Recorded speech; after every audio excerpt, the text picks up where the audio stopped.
The thing that will actually get you to 10% body fat is the one thing every coach on social media is telling you to avoid. It's not a new training program, it's not cutting out food groups, and it's nothing to do with supplements. In this video, I'm going to show you why the approach you've been following is the reason you haven't reached 10% body fat yet, and what's actually going to get you there, and exactly what changes once you do. So the next 8 to 16 weeks produce results that the last few months haven't. I've been a personal trainer for 11 years and delivered over 8,500 one-to-one sessions, and this is the conversation most coaches won't have with you because it's not what you want to hear. And the reason most people never hear this is because the approach they're recommending does work, just not for this specific goal. Because I followed the sustainable approach myself for years, not because I didn't know what I was doing. I was already a personal trainer when I started applying it properly. I ate in a moderate deficit with mostly whole foods. I was flexible enough to eat out, have a social life, not feel restricted. The approach that every evidence-based coach was recommending and that genuinely made sense on paper. And for a while, it worked. I was sustainable. The weight moved, the body composition improved. Progress was happening and it felt manageable and sustainable in a way that previous approaches hadn't. And then it stopped completely. Not suddenly, but in a weird, quiet plateauing around 15 to 16% body fat, where the scale stopped moving and the body composition stopped changing, despite the fact that nothing about the approach had changed. I've noticed over the last 11 years of coaching people is that people don't really know what to follow when they're in the gym. They don't really know how to make sure that they are progressing. I can almost guarantee a lot of people will be able to write their own program if they wanted to. They sort of know the rough guidelines of what to follow. They know they need to lift more. They know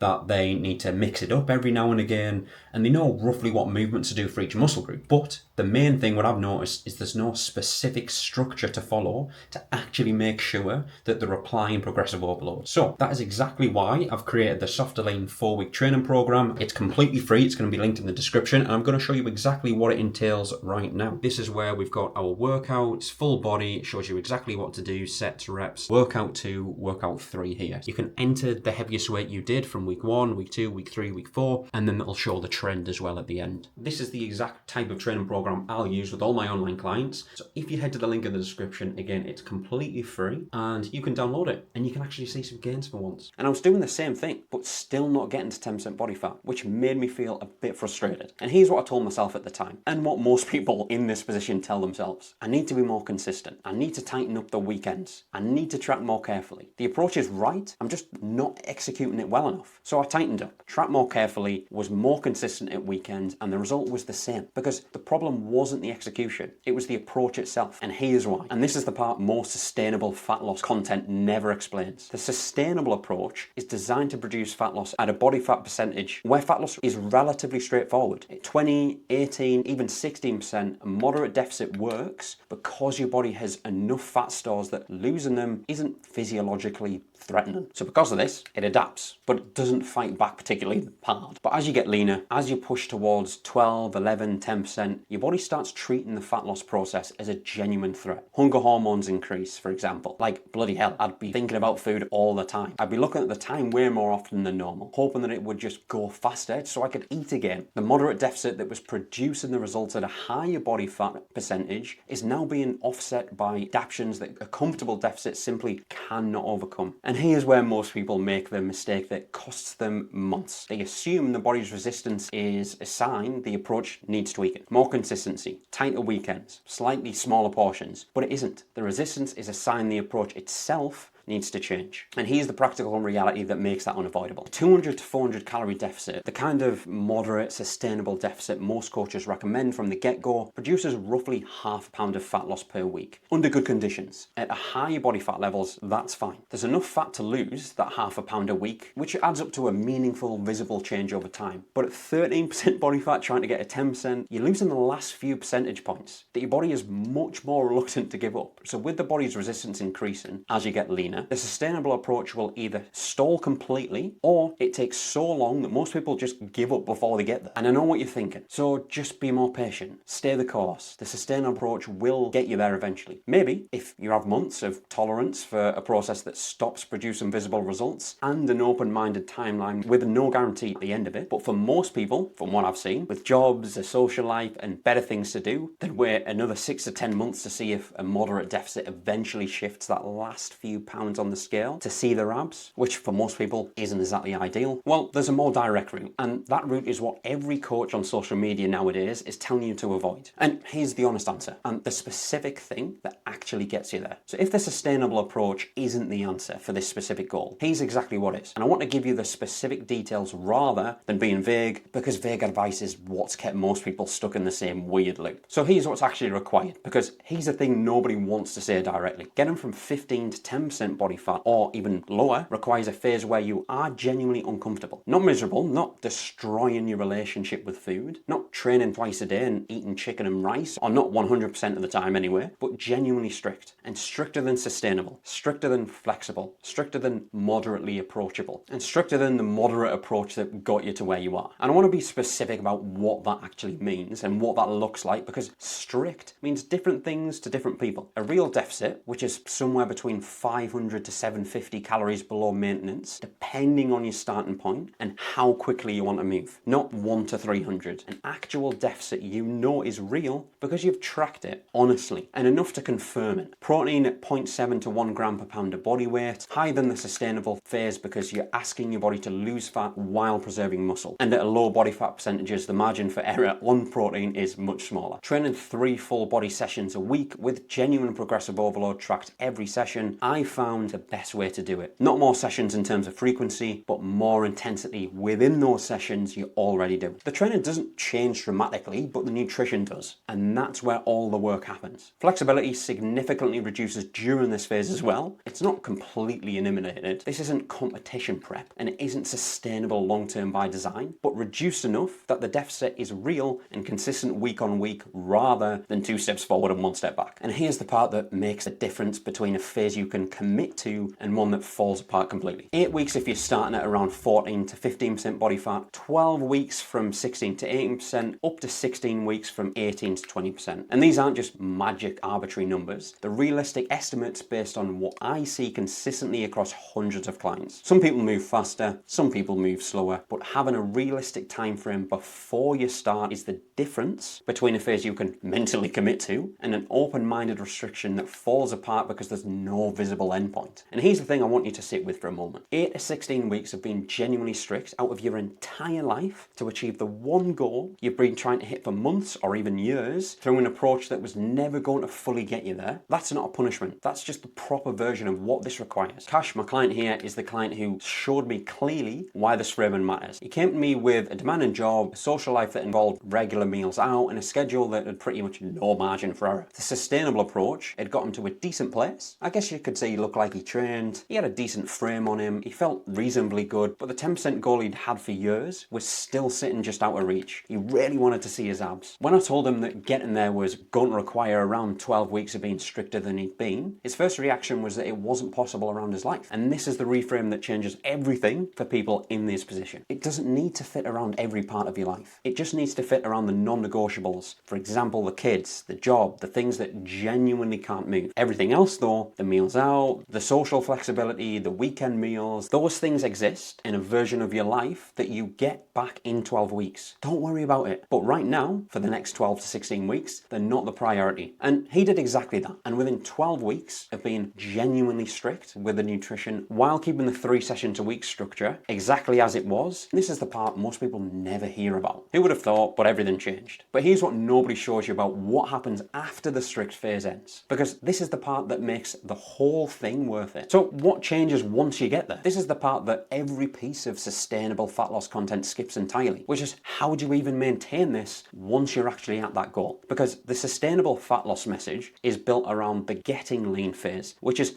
how to make the deficit comfortable, how to enjoy the process, how to not feel restricted, and all of that is genuinely useful advice, just for the maintenance phase rather than getting lean. So once Cash, my client, hit 10% body fat, the approach shifted completely. I brought his calories up to maintenance. The strict tracking gave way to a set of simple principles he could operate on without an app. The flexibility came back back, like properly, not as a reward he had earned every single week, but as the permanent structure going forward. The dinners out stopped being a problem to manage, and it became just part of his week. The social life stopped competing with the goal because the goal had already been achieved. And his training stayed the same, which was 3 sessions a week, all full body, progressive overload built in, or tracking his lifts every week. So the stimulus that built the physique maintains it. And here's what Cash said that I've heard in different versions from almost every client who goes through this process. He'd spent years trying to find an approach that was sustainable enough to stick to while also strict enough to actually get him lean. And the answer, which felt counterintuitive until he lived it, was that those two things aren't the same phase. And here's the line that made pretty much everything click for him, and for almost every client who goes through this. The strict phase gets you lean, and the sustainable phase keeps you there. And trying to do both at the same time is why most people never fully get to where they want to be. That's the thing every coach on social media is telling you to avoid. It seems to be the popular thing in 2026. Not because it doesn't work, but because it's uncomfortable to recommend and uncomfortable to follow. But it works. And 12 weeks of being uncomfortable is a reasonable price for a result that lasts the rest of your life. The sustainable fat loss approach isn't wrong. It's just been applied to a goal it wasn't designed to achieve. But to get there, to actually hit 10% body fat for the first time and see your abs, you need a phase where comfortable isn't the priority. 8 to 16 weeks of genuine strictness,